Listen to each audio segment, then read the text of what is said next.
Hey guys, welcome back to... Ooh, watch out for these ghosts. No, no, no, no, no, no, no, no, no, no, no. To, part 5. Yeah, we just read that, I think. Part 5 of White Knight. It's time to go in this room.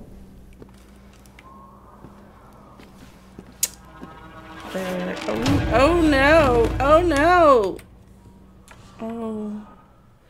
Oh, that did not go well. What is happening?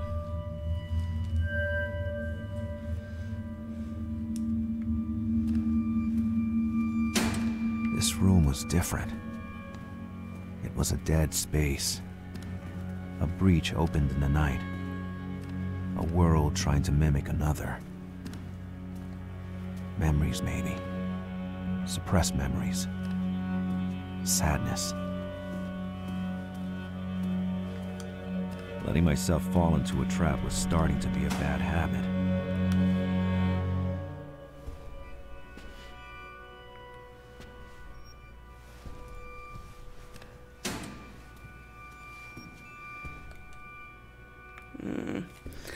These gaps between these spotlights are getting bigger and bigger, and I'm not comfortable with it. Oh. Smell of illegality, poverty, and solitude. This black stuff on the floor worries me. I wish I could see better. Where are you? I'm here, Selena. I was feeling dizzier and dizzier. I had to get out as soon as possible. You're the one who came in this stupid place.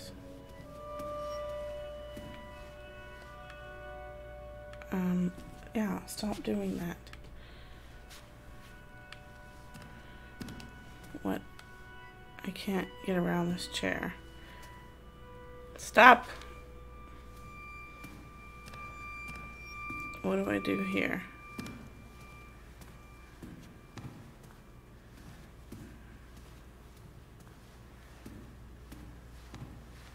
Okay, but like, now what? Oh. Oh no! Okay, phew. They're playing with me, I think. Play the piano. Hey girl! Fancy seeing you here.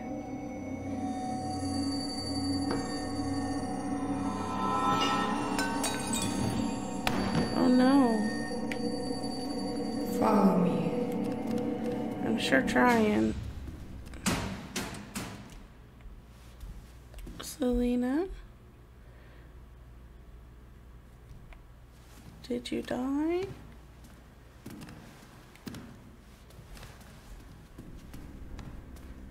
Where are you? I'm here. I couldn't imagine living in such misery. She had fallen so low. Oh, turn that back on. Oh, we're somewhere else. Psh. Okay. When the moon appears at night, the shadows stop shouting, so I watch as much as I can. I feel warmth in my body. I talk to it so it would stay. When I stop watching, it's still here in the front of my eyes for a while, as if I could stay in my mind. I believe that there's a reason I love night more than day, even though the night is very dangerous because of the shadows and because of Mother. If the moon could kill her, I might be saved, and the moon would take her to a place. I am only 12, and I don't want to die like that in the dark. Oh no. I don't have...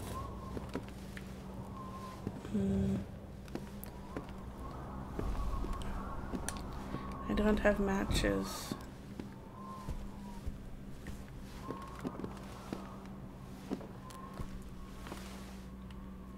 Astronomy books.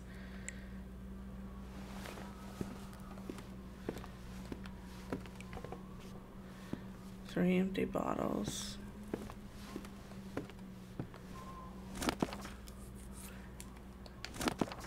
I've already read that. Well, I guess that's it. We're still here. I don't know what we're supposed to be doing. was too dark for me to see anything. Is it? Is it really? Well, please. Turn on a fucking light. There we go.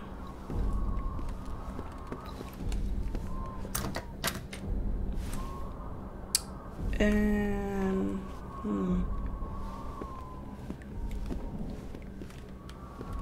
Without light, I couldn't do anything. Is there... Can we, like... That was not what I meant. Can we take this light with us?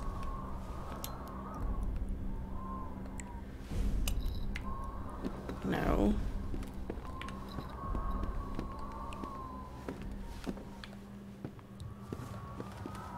I just don't know what I'm supposed to be doing. Without light, I couldn't do anything. Great. Oh, here's something.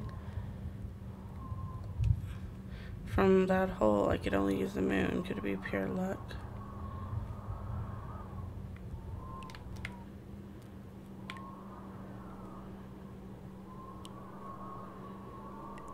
What am I looking for?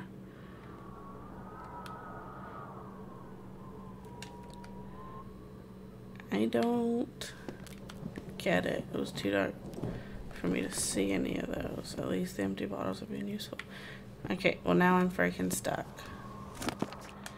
And stop showing me this. I have already read it. Ah.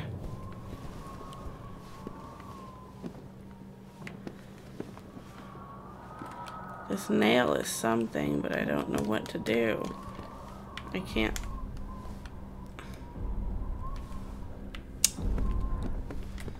Okay. Alright.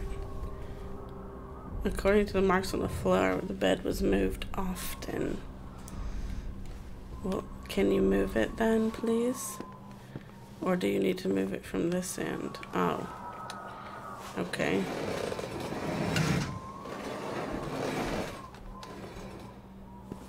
What's over here? Oh, there's a door.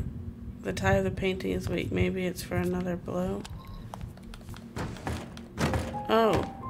The painting is covering a spy hole. Things are getting murkier and murkier. Oh. I did not like that.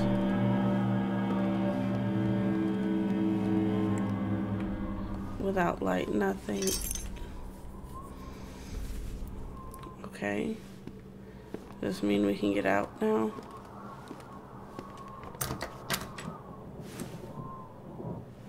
Well, maybe it's for this door. Yes. Well, at least there's a light on. I found Henry I found Henry arching on his bed, naked. Is he possessed? Naked, grasping the sheets as if they were chains. When Sarah entered, she screamed, he is possessed. Well, how? Yes. I told her to wake up the servants and go look for Dr. Rosenthal. She was too happy to leave. I came too close to Henry. In his darkness, his eyes looked like the two balls of mercury, the eyes of his son. He had scars all over his chest, inflicted by his own nails.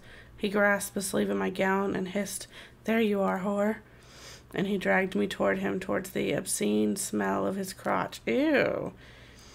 The past and the present were one, drawing a sinister bloodline to the future. He was lost, a wrecked man, like my father. I was doomed. God had turned his back on me. That sounds terrible, to be honest. Was I really the man in the mirror? I look like a dead man. Well, you're having a hard time, so...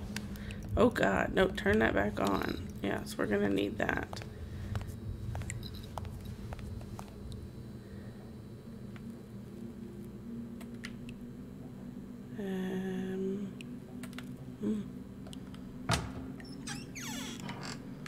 Lipstick. Is that a remote? A tool a woman always needs in front of a mirror. A hairbrush. The toilet paper. That stuff is super valuable in this day and age. A picture. Selena living here. Was it just a madam's delusions? What's that? Cyanide. Not your everyday perfume. Some sort of goddess of fertility. Okay. Oh, we've got 3 matches.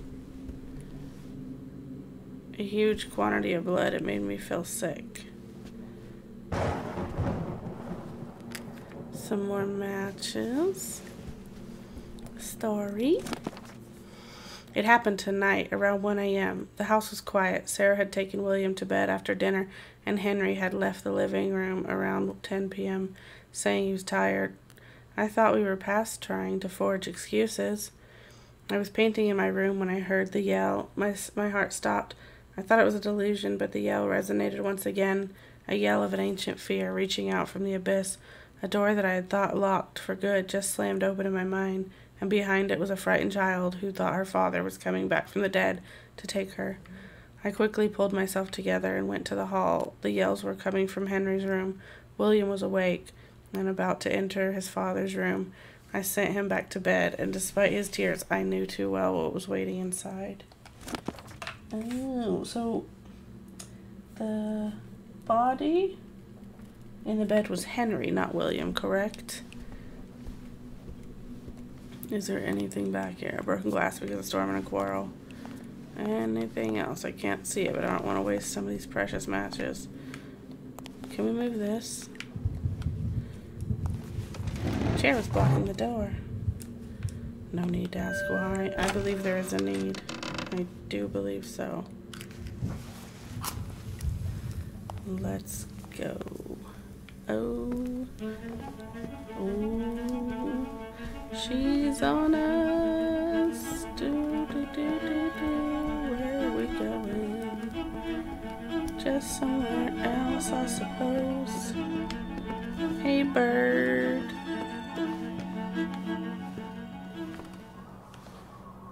At any moment. Yeah, that's not what we're looking for then. What's... this way. Here we go. More pictures. Henry. And this crazy man. Oh, that's matches. Excellent. Let me get those. Oh, this is not a saving chair, huh? Can we look out the window? My aching leg running away out the window is not an option. Well, there. That's a poor excuse.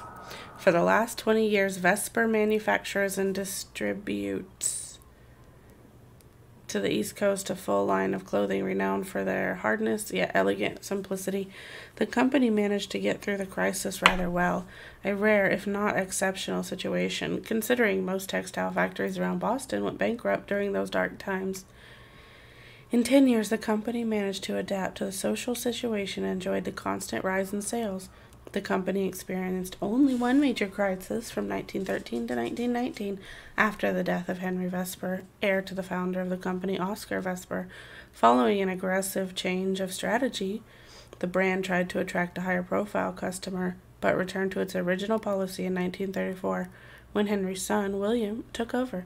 The company now offers low-priced products, quite appreciated in the difficult times, and it keeps going forward with clear conscience. Excellent. These kids, was this house dwelling on memories? Yeah, sure. Okay. Well, what do we do with the hairbrush? I suppose that's as far as we go. That way.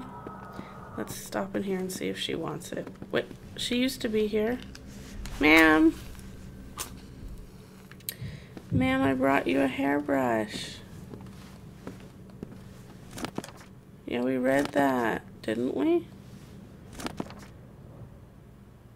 Yeah.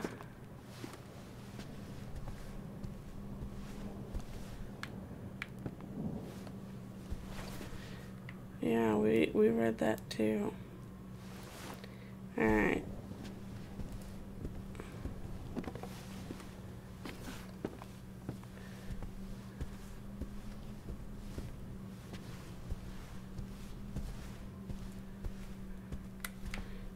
we had already been through here. So what now? Do we go back downstairs? Like, what's happening? What happens if we push this button? Oh, that's where she is. That's how we turn her on. Hi, I've brought you a hairbrush. Would you like to use it? Ah, there we go. What was her story? Her beauty, her light. They didn't match the sadness in her eyes. We were bound. She was trying to guide me, to draw me to her, like a dream which has to be dreamt just to be. Something's happening. She had helped me stay alive until now. This was more than enough to want her presence.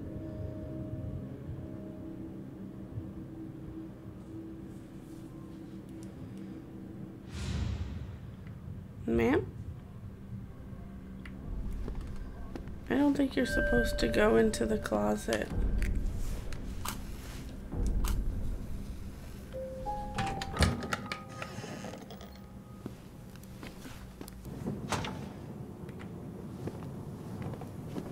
Okay.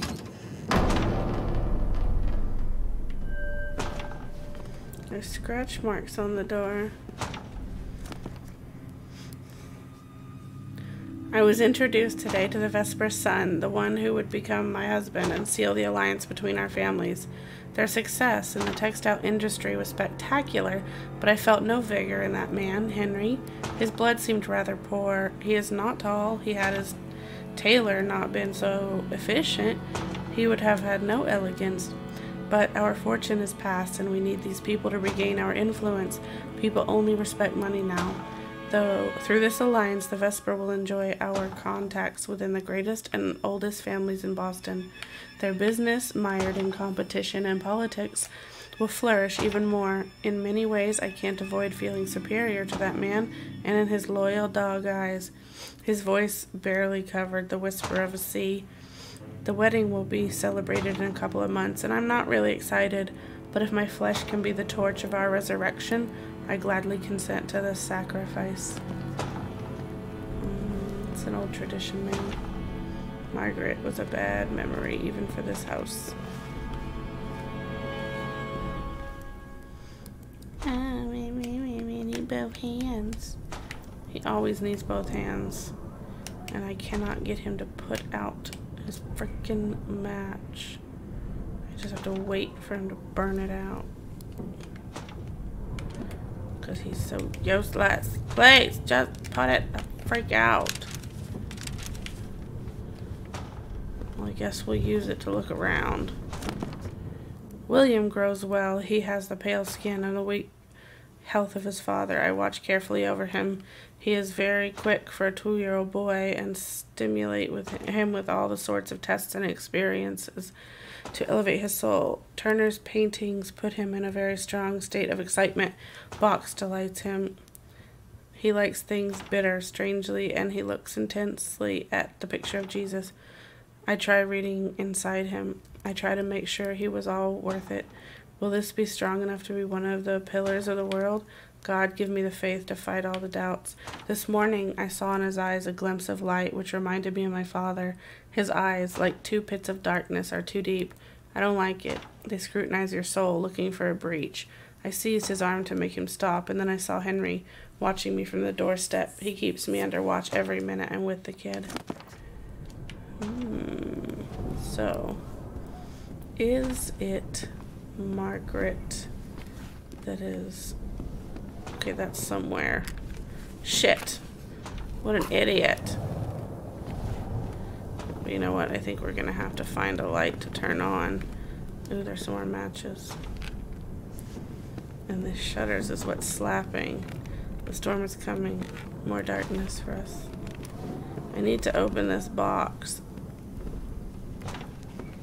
But it is not in the light. How do I turn on some light?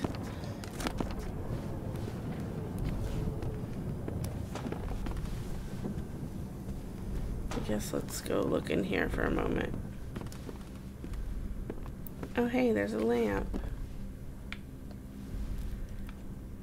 It has no switch. Of freaking course. The lamp wire was going under the bed. I had to follow it. But there's a boogie on the bed.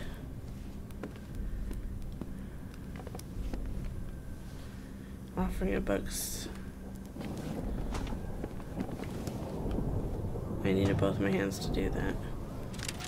Note to self, electric light kills the shadows. These dark devils of Margaret figured it out, and now they're regularly sabotaging the electrical apparatus that the wiring trip in the middle of the night with this cruel game. They are trying to wear me out. It's working. I almost no longer sleep. I need both hands to do that. Okay, well, I need to turn on a light to use both hands, because if I don't, he'll just be like, oh, I can't see in the dark.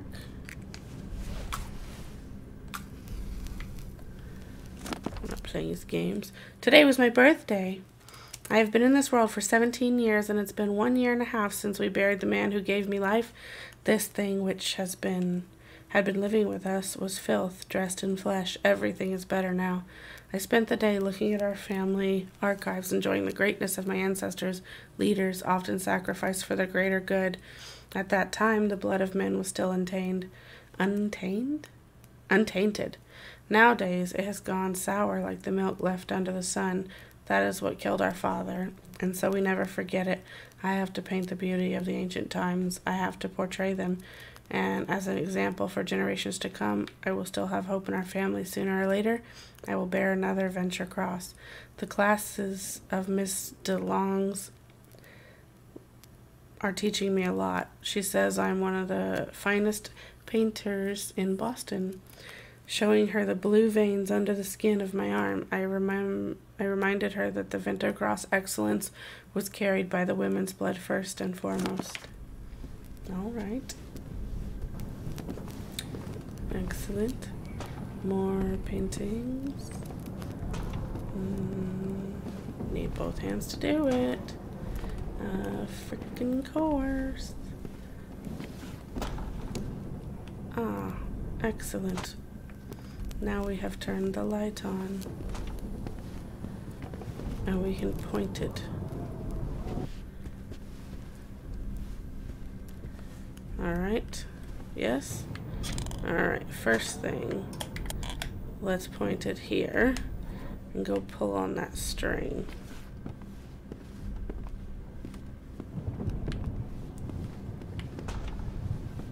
As we again cannot put out these stupid matches.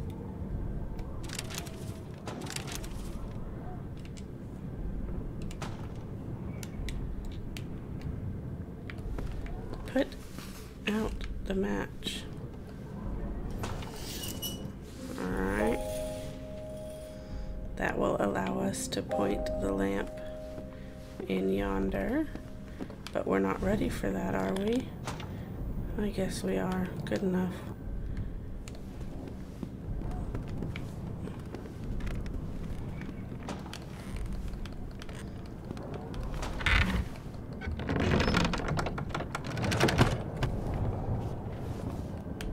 What's in here? A skull. A cross. A key.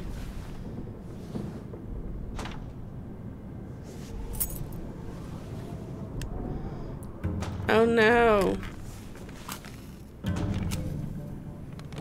I wasn't done in here.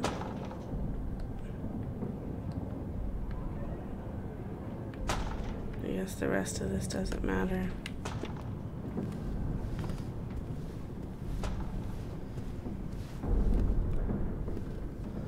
Man, please stop bothering things. And the switch is on the floor, of course. Did she untouch it at the wall?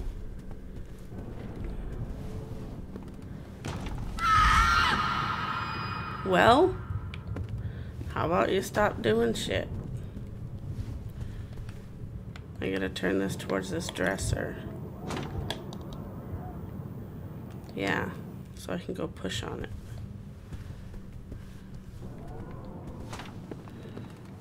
I, of course, can't do this while I'm holding a stupid match. I have to let it burn out, because can't get him to put the things down.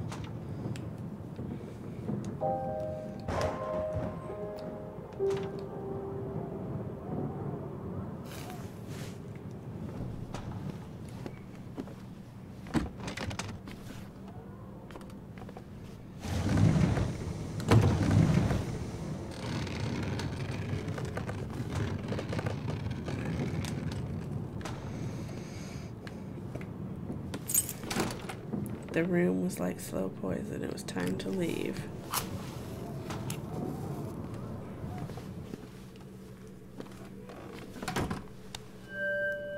The switch wasn't working properly. Of course. Why would it?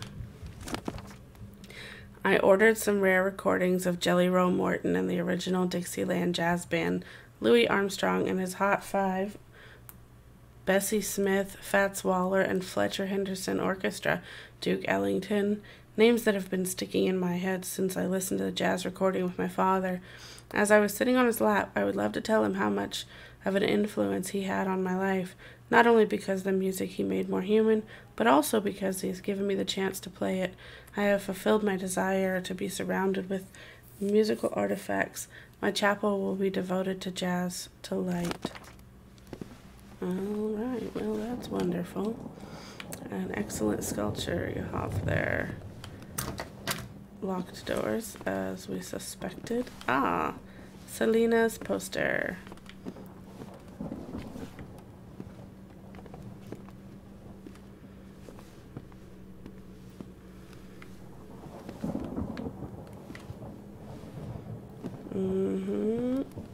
And this suspicious book. A book called Alignment of Planets had been read recently. Yeah, this boy is somewhere in this house. Selena toured 15 California cities in 1936.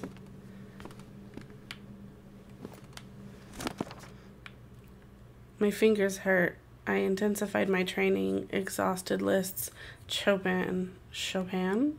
Yeah. Brahms, Rachmaninoff? The third concerto had become a routine after Mother tortured me with that piece of music for years. Now I played it with automatic ease. Every key I press is like a knife I stick in her belly. When the technique bores me, I just improvise, and every time jazz comes back at me, I play for an imaginary lover, a woman who came from the sky. My fingers are running over the keyboards like fireflies, moving from day to night. I know Luna is listening to me because she can hear everything. I notice that she reacts to certain variations in my playing. Her radiance changes depending on the rhythm of my fingers. It's like a dance. Interesting.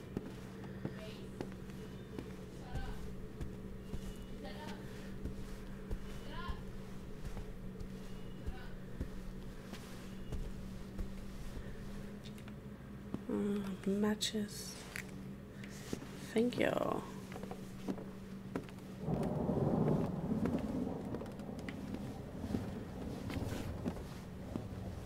Okay, this is next to the door. Please.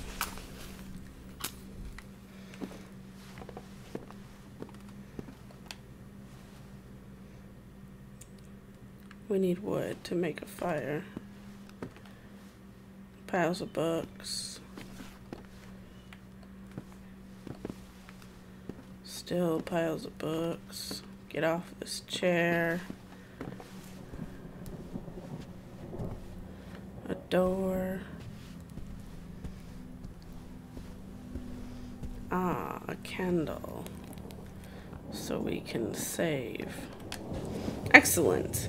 Alright, well, this is the perfect spot to end this episode. Don't want to run on too long. It's got so much excitement going on. Who knows? So, I will see you guys in the next part. Goodbye. If you like this video, smash that like button, hit the subscribe button down below, and turn on the bell for notifications so you don't miss the next video.